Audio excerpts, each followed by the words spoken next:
We've discussed this in previous weeks that California, is not producing elite talent on the same scale that it used to because more parents are steering their sons to other sports in light of what we've seen from CTE. And interestingly enough, just for USC fans, we had this week or this past weekend, Bill Plaschke, the well-known columnist for the Los Angeles Times, wrote a very powerful and painful piece. I mean, a really good piece, but it was a very sad story mixed with some notes of hope and perhaps optimism about Charles White. And it's about his fall into drug addiction and a downward spiral.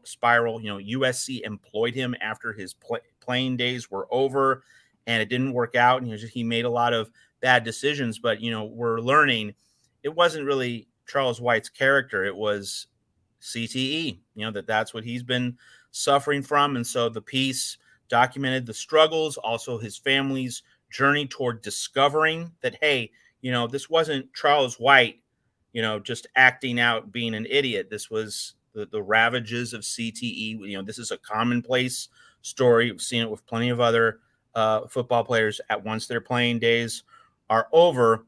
And so, with Charles White, the Bill Plaschke included a note about his family and, reaching out, if his family wants to get more stories, more feedback, more input. But, that's kind of a backgrounder to all of this that's going on in terms of, the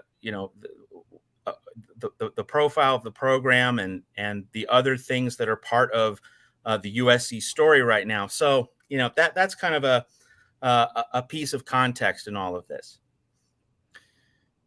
For you younger fans who may not be aware, Charles White is an all-time great at Southern California, 1979 Heisman Trophy winner, plunged over the top after a remarkable game-long effort against Ohio State, something in the range of 235 or 40 yards rushing, and the game-winning touchdown that denied Ohio State of a national championship in the 1980 Rose Bowl. Just a great all-time USC running back. Actually had Marcus Allen in front of him playing fullback, which seems odd based on Marcus Allen's body makeup and, of course, what he proved to be later. But that was the pecking order at the time. And then Charles White, actually, although not having a stellar NFL career, he did lead the NFL in rushing one season with the Los Angeles Rams, I believe, in 1987.